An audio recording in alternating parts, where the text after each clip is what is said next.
They laughed when my uncle said, "If life gets harder, just find a box to live in." Thanksgiving ended with jokes at my expense and silence from my parents. 2 weeks later, they were sitting across from me, staring at the truth they never expected to hear. Thanksgiving was supposed to be loud, crowded, and familiar. The kind of night where everyone talks over each other, where the table barely holds the food and old stories get retold whether anyone wants to hear them or not. I arrived on time, carrying a store-bought pie because I'd learned years ago that bringing anything homemade only invited comments. The house smelled like roasted turkey and expensive cologne. My relatives filled the living room, laughing too loudly, comparing bonuses, promotions, and new purchases. I took my usual seat near the end of the table, the spot that never felt assigned, just understood. At first, the comments were subtle. A cousin asked, with a polite smile, whether I was still figuring things out. An aunt tilted her head and said it must be nice not to be tied down by a serious career. My mother didn't look at me. My father nodded along, distracted, as if silence were a neutral choice. Then the conversation turned sharp. Someone joked about rising rents. Another laughed about how hard it was to keep up these days. My uncle glanced at me and smirked. "Well," he said, lifting his glass, "if things get any worse, Alex can always find a box to live in." The table erupted. Laughter spilled over plates and glasses. Someone slapped the table. Someone else added, "At least cardboard is cheap." My sister laughed the hardest, wiping tears from her eyes. No one told him to stop. No one corrected him. No one said my name. I sat there, hands folded in my lap, feeling the heat rise in my face. Not because the joke was clever, but because it was comfortable for them to say. This wasn't a mistake. It was a permission slip they'd been holding for years. I didn't argue. I didn't explain. I didn't remind them of anything I'd done or sacrificed. I stood, thanked my aunt for dinner, and walked out into the cold night without another word. Behind me, the laughter continued. And in that moment, something settled quietly inside me. They had no idea who they were laughing at. I wasn't always the punchline. I became it slowly, over years of small decisions my family never bothered to understand. In our family, roles were assigned early and rarely changed. My sister was the success story, the one who followed the expected path, chose the right career, and made my parents proud in ways they could explain to friends. My cousins fit neatly into similar boxes: visible jobs, visible lifestyles, visible progress. They talked about their lives in titles and milestones that sounded impressive across a dinner table. Then there was me. I didn't fail publicly. I just disappeared quietly from the narrative they preferred. I chose work that didn't come with easy labels. I moved without asking for approval. I stopped explaining myself after every conversation turned into a debate about practicality, security, or timing. To them, that silence translated into uncertainty, and uncertainty, in our family, was treated like failure. Whenever someone asked what I did, the room shifted. My answer was always too vague, too calm, too unremarkable for their liking. They filled the gaps themselves. If I didn't brag, I must not have anything worth sharing. If I lived modestly, I must be struggling. If I didn't ask for help, it was because I didn't have options. Over time, the assumptions hardened into truth. They spoke about me as if I weren't there, careful at first, then casual. Comments about starting over, about finding direction, about how some people just needed more time. My parents never corrected them. Their silence taught the rest of the family how to treat me. I learned how to survive that role. I stayed agreeable. I smiled at the jokes. I let them underestimate me because correcting them always came with a price: lectures, skepticism, or the quiet pleasure of watching them wait for me to prove myself. By Thanksgiving, I wasn't the disappointment anymore. I was the expectation of it. And none of them questioned why I never asked to be saved. What my family never understood was that my quiet wasn't confusion. It was containment. While they measured success by titles they could repeat and purchases they could point to, I learned early that visibility came with obligations. Every small win I shared was followed by questions, favors, or advice disguised as concern. So I stopped offering details. Not out of secrecy but out of self-preservation. I built my life away from the noise. I worked in spaces where results mattered more than recognition, where numbers spoke louder than stories. I started small, failed privately, adjusted, and tried again without an audience waiting to judge whether I deserved the effort. I reinvested what I earned instead of upgrading my lifestyle. I said no to shortcuts and yes to patience. Progress was slow at first, then compounding in ways most people don't notice until it's already too late to dismiss. By the time Thanksgiving came around, I had crossed a line none of them knew existed. The number $30 million wasn't the result of a single breakthrough or lucky moment.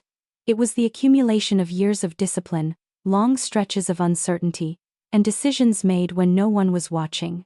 Businesses built quietly, investments timed carefully, risks taken without applause and absorbed without sympathy. I didn't hide it because I was ashamed. I hid it because I remembered how my family treated anything they didn't control. Money changes conversations. It rewrites histories. It turns insults into misunderstandings and cruelty into concern. I wasn't interested in watching people revise their behavior once my value became legible to them. So I kept my life simple on the outside.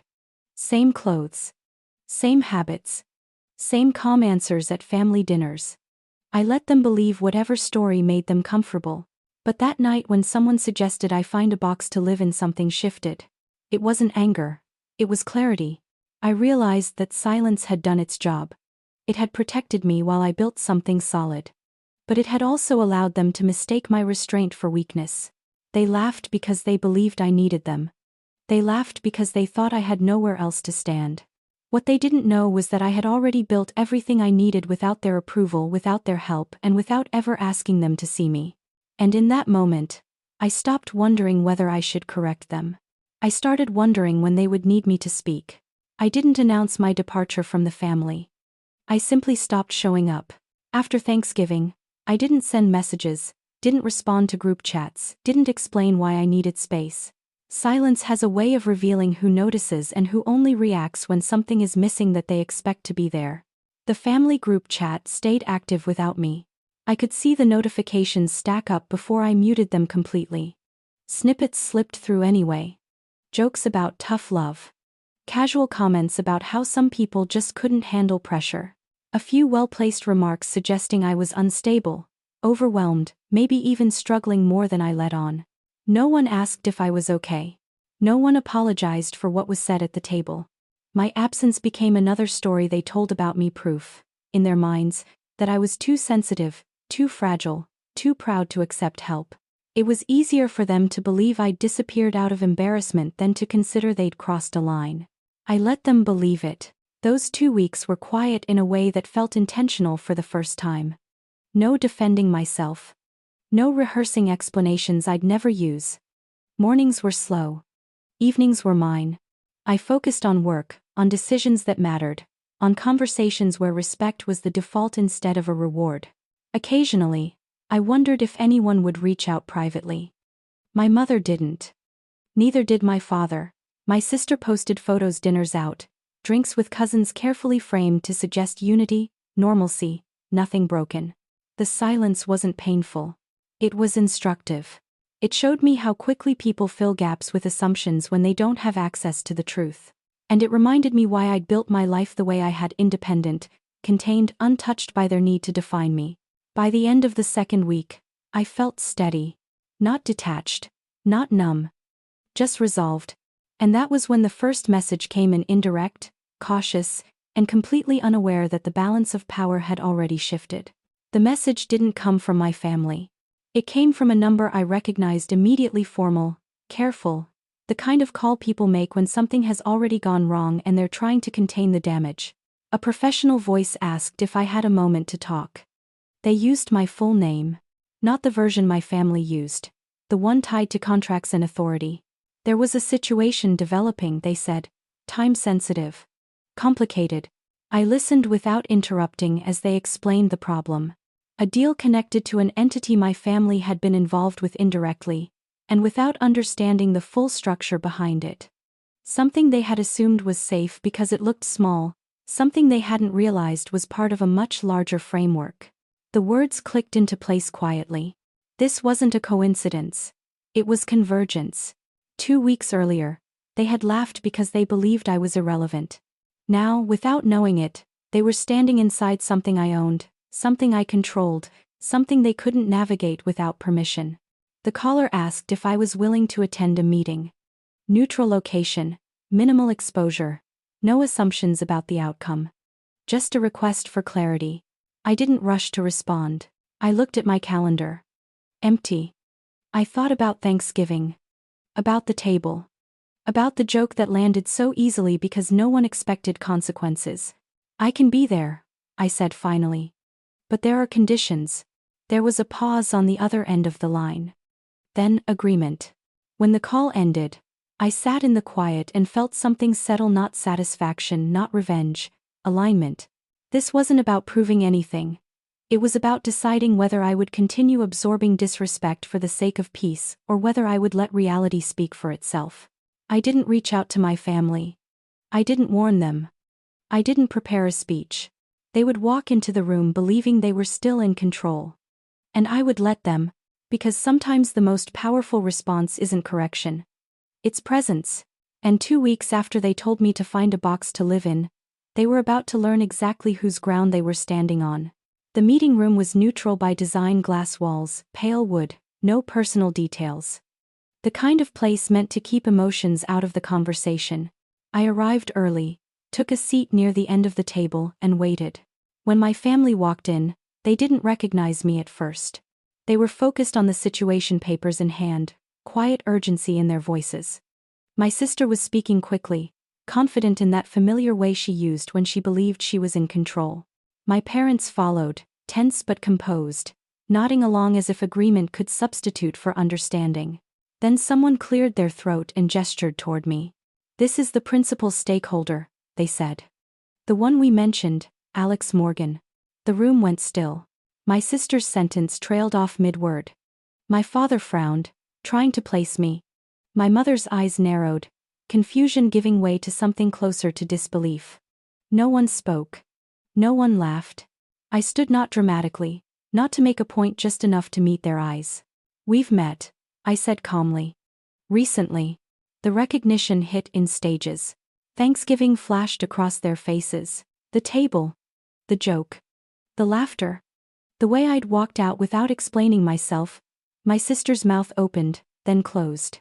My father looked down at the documents, scanning as if the truth might disappear if he didn't look directly at it. The facilitator continued, voice steady, unaware of the shift in the room. Numbers were mentioned. Ownership percentages. Timelines. Authority. 30 million wasn't announced like a headline. It didn't need to be. It was embedded in the structure they were now dependent on. My uncle, who hadn't been invited to the meeting but had dialed in, asked a clarifying question. My name was repeated.